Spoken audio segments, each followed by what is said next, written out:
అందరికీ నమస్కారం. ఈ వీడియో చూసే ముందు ఓం నమ శివాయ అని కామెంట్ చేయండి. మాసాలలోకెల్లా మార్గశిర మాసం అత్యుత్తమమైనది. ఈ మాటను శ్రీకృష్ణ భగవానుడు భగవద్గీతలో వివరించాడు.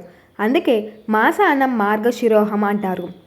లక్ష్మీనారాయణుడికి అత్యంత ప్రీతికరమైన మార్గశిర మాసంలో చేయవలసిన పూజలు పుణ్యకారాల గురించి ఈ కథనంలో తెలుసుకుందాం. వ్యాస మహర్షి రచించిన విష్ణు పురాణంలో వివరించిన ప్రకారం మార్గశిర మాసం ఆధ్యాత్మిక సాధనకు అత్యుత్తమమైనది.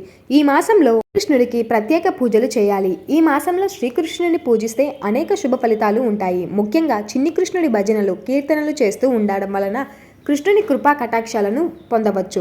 మార్గశిర మాసంలో ప్రతి ఒక్కరూ శ్రీకృష్ణునికి ఇష్టమైన భగవద్గీతను పఠించాలి. ఈ మాసంలో గీతా పఠనం చేయడం ద్వారా సర్వ పాపాలని పండితులు చెబుతున్నారు. మార్గశిర మాసంలో శంఖాన్ని తప్పనిసరిగా పూజించాలి. దీంతో పాటు శంఖంలో గంగాజలం పోసి ఇంట్లో నలుమూలలా ఇలా చేయడం వల్ల ఇంట్లో ఉన్న మనస్పర్ధలు తొలగిపోయి సంతోషం వెల్లివిరుస్తుంది. మార్గశిర మాసంలో నిత్యం ఓం శ్రీకృష్ణాయ నమః అనే మంత్రాన్ని తప్పనిసరిగా 108 సార్లు జపించాలి. ఈ మంత్రాన్ని పఠించడం వల్ల కోరుకున్న కోరికలు నెరవేరుతాయి.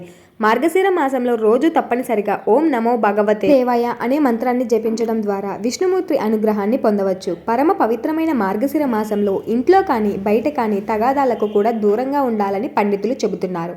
మార్గశిర మాసంలో ప్రతి గురువారం లక్ష్మీదేవి పూజ చేయడం ద్వారా దరిద్రం తొలగిపోయి లక్ష్మీ కటాక్షం లభించి ధనవంతులు అవుతారని స్వయంగా నారదునికి పరశురాముడు తెలిపాడు. మార్గశిర మాసంలో శ్రీ మహావిష్ణువును క్రమం తప్పకుండా ఆరాధించాలి. ప్రతిరోజు ఆవు నెతితో దీపం వెలిగించాలి.